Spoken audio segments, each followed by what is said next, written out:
Good afternoon, everybody. Hope you are doing great. We're going to talk a little bit of gardening today. We are in the middle of gardening season here in Nebraska. Wherever you're watching this, like it. If it's on YouTube, like, subscribe, that stuff. If you're on Facebook, hit the hearts, like, subscribe, like it, so people know that we're actually live. So we're in the middle of gardening season, right? Most of your plants are up, unless you're waiting for fall crops. A lot of the cooler season crops, like your lettuce, your radishes, spinach, that stuff is pretty much done now. And you're starting to see the results of all the labor that you put in. Bulk of the weeding's done. There's still some, but not near what it was in the beginning. People, I've heard it a lot, recently especially, asking, how do I get it all done? Because my garden has grown quite large, as many of you have seen, and the short answer is honestly little by little. When I started my garden, it was a patch of sweet corn that my husband wanted, some pumpkins,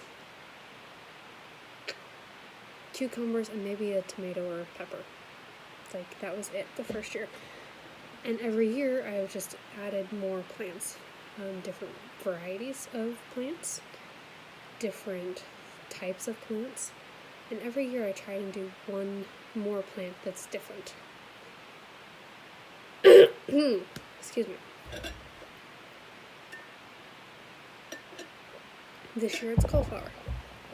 I don't know how much I'm going to actually get because I think my chickens have eaten most of it. But that was our experiment this year. And I play with it and figure out what works and what doesn't. So here are 4 tips that I found over the years that A, save me time, because I don't have time to spend all day weeding. I never have. Before I was staying at home with my kids, I was working full time. I can't spend 2 hours in the garden every night. And how to keep your sanity and get it all done, okay? So number 1, mulch. Mulch. And I'm not just talking 1 to 2 inches or the dusting like you do when you're planting grass seed in the fall or the spring to keep the moisture in, but I'm talking 4 to 6 inches of mulch, deep mulch. Why? Because the weeds. I don't like weeding. That deep of mulch, number 1, it's going to keep the moisture in your soil better. Number 2, it's going to keep the weeds down. Will you still have to weed? Yes, but you will not have the huge spaces between the rows to weed. It's mostly just in the row, okay? A lot easier to weed, because who has time to weed all day anyway? There's something else in the weeding that I remember. Number 2, okay? Tackle small parts at a time. So as your garden gets bigger, and this one hit really hard for me this year because my garden grew a lot. I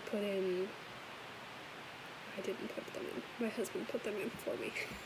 4 different raised beds to kick the tomatoes and the peppers out of the garden so that we had space in the garden for some of these other crops. And I would look at everything that needed done and get completely overwhelmed. So what I learned, and I've known this from the past, I just needed reminded, is break it up. So my garden is broken up into east and west, and then the beans, okay? Do weed the east half of the garden today is my goal. Weed the beans today. Weed the west half of the garden today. Check on the tomatoes. Weed those beds back there, because those really, I haven't actually weeded them at all this year. I've weeded the peppers once or twice. And my friend who was helping me plant this spring did not like the deep mulch in the tomato beds because we had to move a lot of it. It did not break down like I thought it was going to this fall.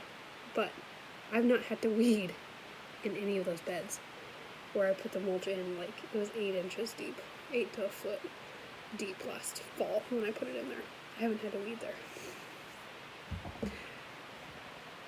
So take small chunks at a time, whether that is planting the garden, weeding the garden, watering the garden.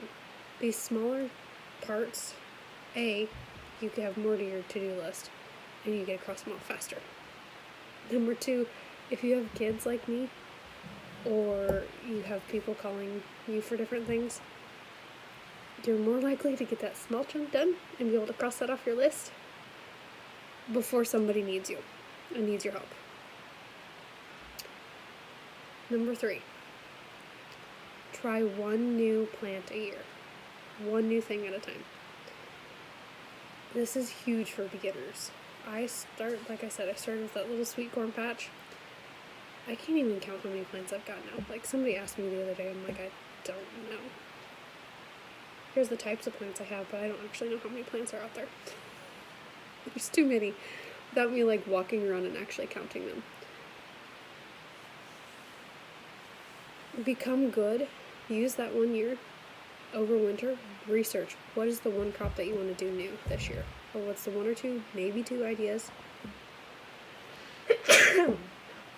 excuse me, that you want to try new the next summer. Okay, research that over the winter. When's the best time to start the seeds? How to start the seeds? Or do you direct sow them? What kind of water do they need? When's the best time to harvest? All that thing. Research that over the winter when you're not in the middle of gardening season, and then you have them to implement during gardening season. Also, when you're experimenting, do small patches, unless it's something like super easy. And easy is a relative term. Like squash tends to take up a big patch regardless. But like I did cauliflower this year, I just did a small patch of cauliflower because it's my experiment crop. That way, if it fails or the chickens eat it, I didn't lose that much space, time, or energy. And I've actually replanted my cauliflower twice now, and the chickens keep breaking into the fences. So we have a new idea for our fence. It just isn't built yet. Number 4, companion plant. This one I actually, A, took a while to catch on to, and B, it kind of started by accident, honestly. It started 1 year when I couldn't fit all of my tomatoes in one area of my garden. There just wasn't space. So I wound up spacing them throughout the garden. And the results were definitely worth repeating. I did it the next year and the following year. Why? There was less bug damage. Did I still have bugs? Yes. I did not have as many, though, for the amount of plants I had. They would usually get into one plant, but they would not spread to the others as quickly. I could usually get them under control faster that way, too. This year, I took a spin on it, okay? Put all my tomatoes back together in raised beds, but I put basil around all of them because basil tends to repel the bugs that like the tomatoes. They don't like the smell of the basil, so they tend to stay away. And basil and tomatoes really like each other. Plus, I needed more basil, so it was a win-win. For more on companion planting and the friends and foes and how that all interacts, I did a blog a while back. It's linked in the text to the blog. It's called Friend vs. Foe, Companion Planting. Check out that for more details, because that's a whole nother talk that we could go over. So, question for you guys before we sign off. What are some lessons that you've learned from your hobbies? Whether that's gardening, dogs, horses, cows, whatever, sewing, that others would benefit from. Let me know in the comments below, and we'll talk to you later.